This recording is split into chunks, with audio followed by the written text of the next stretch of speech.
students. Today we learn about Boolean indexing, concatenating, merging, and other functionalities in data frame.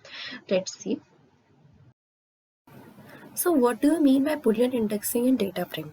Boolean indexing helps us to select the data from the data frames using a Boolean vector.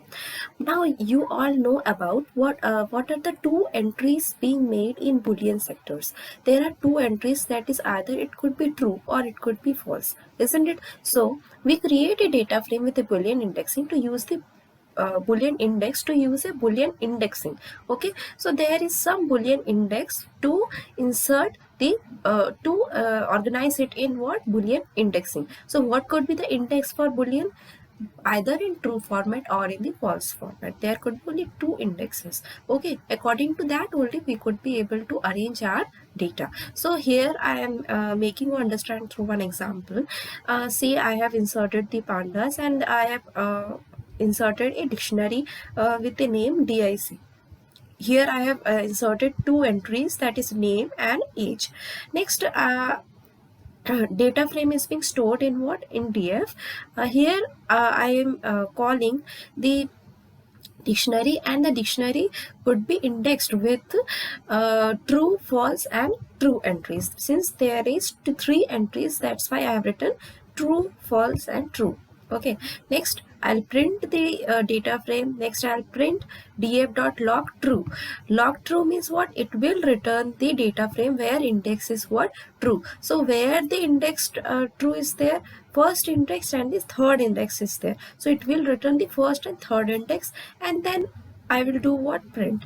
After that I'll print the ilog method.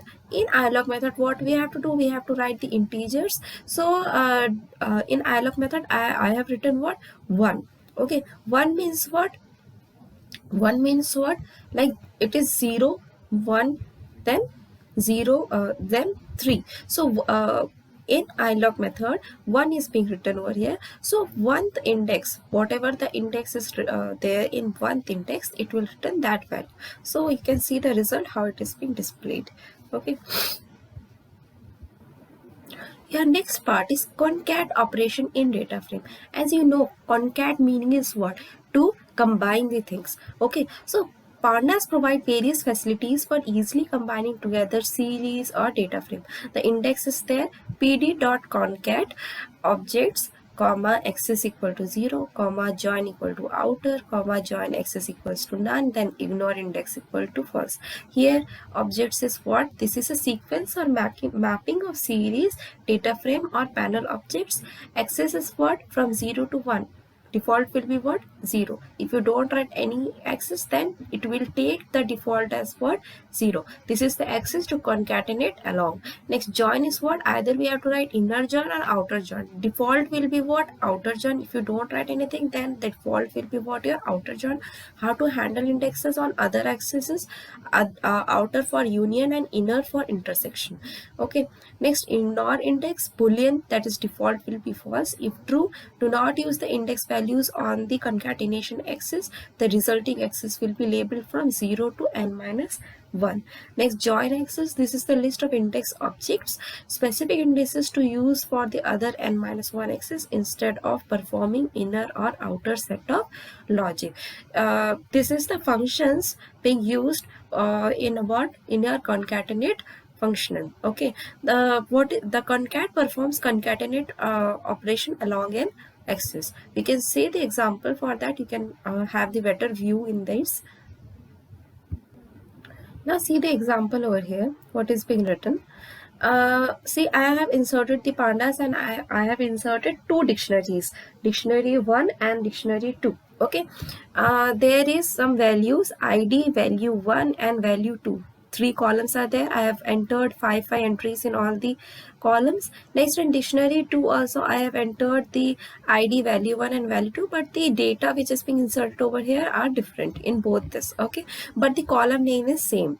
Okay, next I'll df1 is equals to, I'll print the data frame of dictionary 1. Then in df2 I have allocating the data frame of dictionary 2.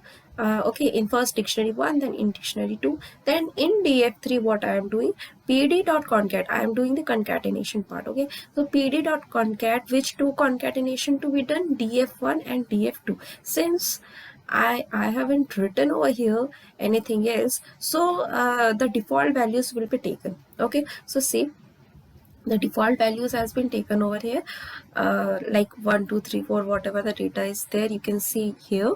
Okay, see, from 0 to 4, from 0 to, from 1 to 5, it is being id, that dictionary 1 value is being written over here. Then 2 to 8, okay, next 2 to 8, the dictionary 2 value has been written over here. You can see the display, how it is being displayed over here. In example, it is just a simple entry on concatenation. It does not configure all the datas, but the default values has been set up. Okay, in the next example, let us see what is being so in the next example, what happens, same example is there, I have written the same example. Okay, next df1, I am allocating the data frame of dictionary 1, then in df2 I am allocating the data frame of dictionary 2. Okay, next is here in df3, what I am doing, I am doing the concatenation part, df1 comma df2, and then ignore index equals to true. What does it mean? Ignore index equals to true. If you want the row labels to adjust automatically according to the join, you will have to set the argument ignore index as true while calling the concat operations. Okay, what happens now here? Here what happening? You can see 0 to 4, then from 0 to 4 means these two entries are being concatenated, but these two are different. But here you can see the index is what automatically it has been set up. Okay, from 0 to 4 it is what, df1, and from 5 to 9 it is what, df2. So here it has been not differentiated that this is your what, dictionary 1 and this is your dictionary 2. All together we are writing. Okay, so for ignoring the adjustment, for ignoring the index, okay, we do what, it will set as what, true.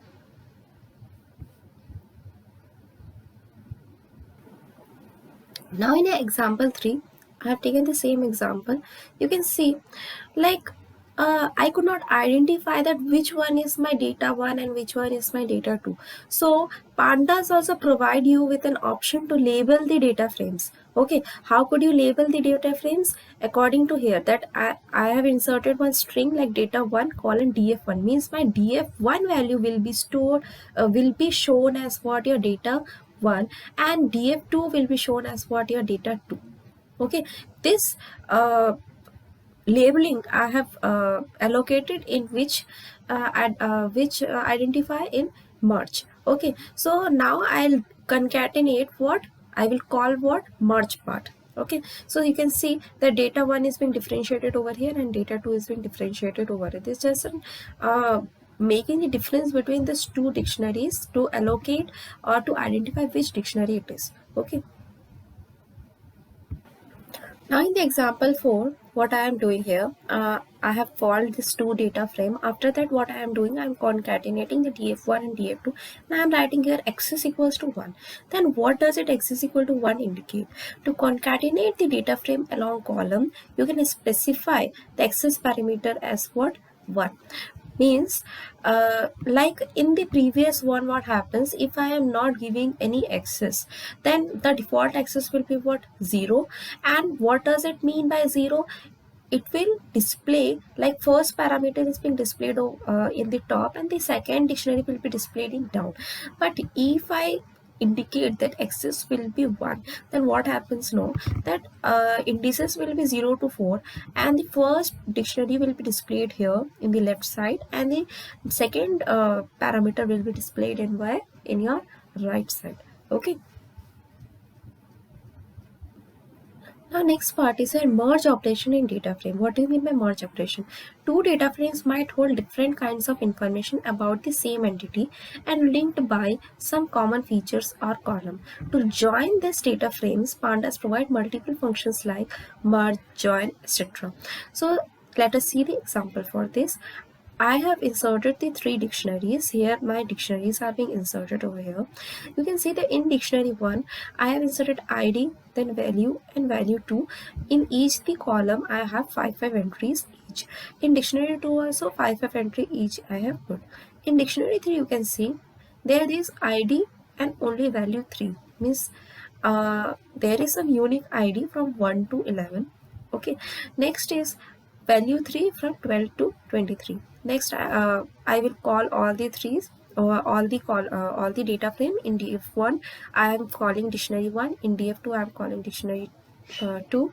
Next in df3 I am concatenating the df1 and df2. When I am concatenating the df1 and df2, you can see how my value looks. Okay,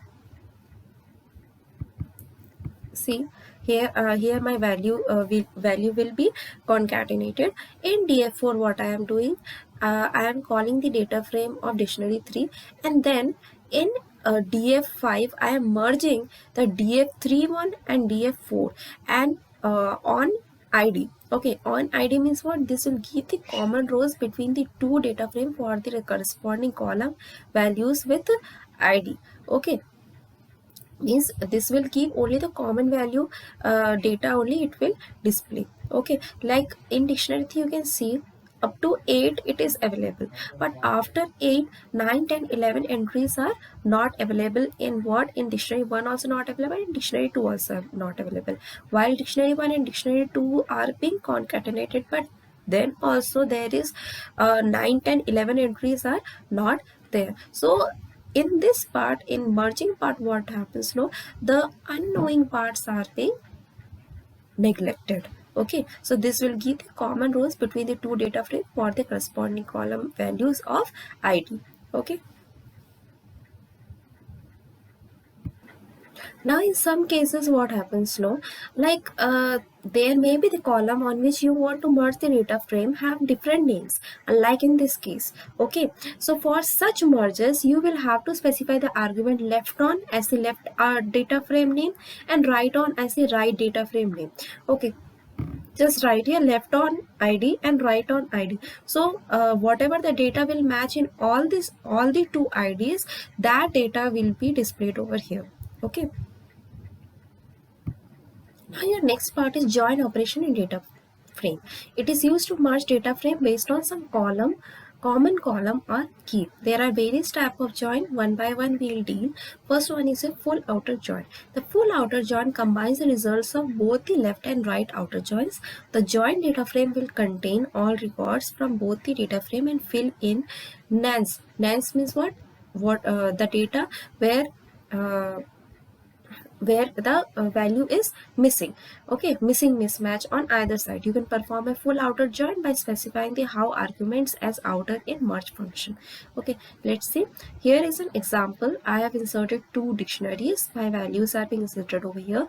Next I am calling in df1 dictionary 1 and in df2 dictionary 2. Next in df3 I am merging the both the dictionaries, and I want that the values should be match. Okay, that value only should be shown. So on id, according to id only I want, and how it should merge, it should merge according to outer join. Okay, and then I have to print the df3. When I'm clicking on outer join, what happens? No, see, the resulting data frame had all the entries from both the tables with the NaN values for missing matches on either side. However, one more thing to notice is that the suffix which got appended to the column names to show which column came from which data frame, the default suffixes are X and y. However, you can modify them by specifying the specific argument in the merge function. Okay, in the merge function you can write the specific argument, like x means what? The first data frame entries is being displayed over here. Next in value 2, in value 2 what happens? The second in value 2 of x, value 2 of x means dictionary 1 value 2 of x data is displayed. Then in value 1 of y, this value will be displayed, and value 2 of y means in dictionary 2 value will be displayed. If while joining, if there is some entries is not available in value 1, value 2 or value y, in dictionary 2, then that entries will be displayed with what? None. None means there is no entry available. Okay, like see 6 like value in value 1, 1, 2, 3, 4, 5 is there. See in but in value 1 of dictionary 2, 6th, 7th, 8th index, there is some value. So here there is no value. In that case, what happens? In this case, none value will be shown as NaN.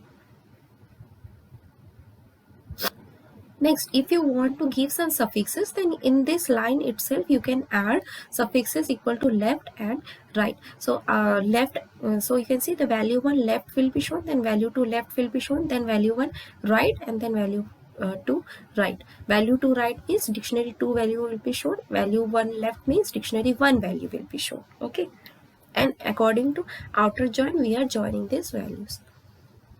Next is your inner join. The inner join produce only those records that match in both the data frame. You have to pass inner in how argument inside merge function. This is just an intersection or union part. In outer join, all the values are being shown, but in outer join, if the values in the column means if the cell is left blank while joining, because all the values are being shown, so that value will be displayed as what? NaN.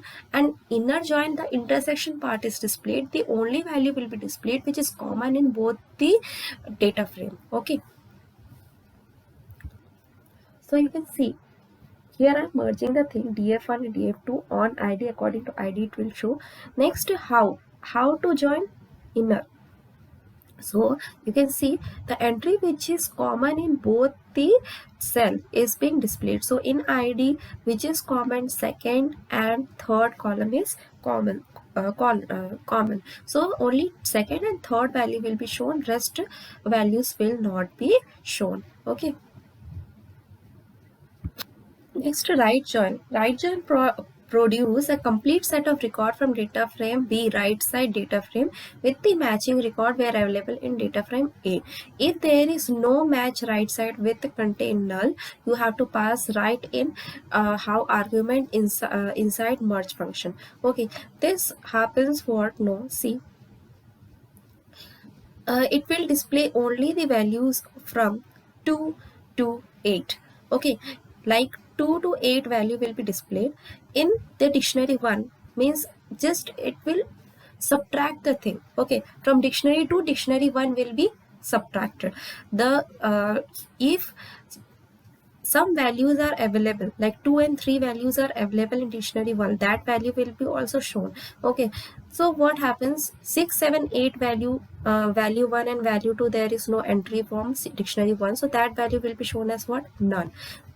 Right join means from the b minus 1, you do b minus 1, b minus a. Okay, means dictionary 2 minus dictionary 1, this thing to be done. Okay, see in this value you can see how the values are being displayed.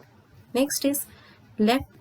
In the left join, produce a complete set of record from data frame A with the matching record where available in data frame B.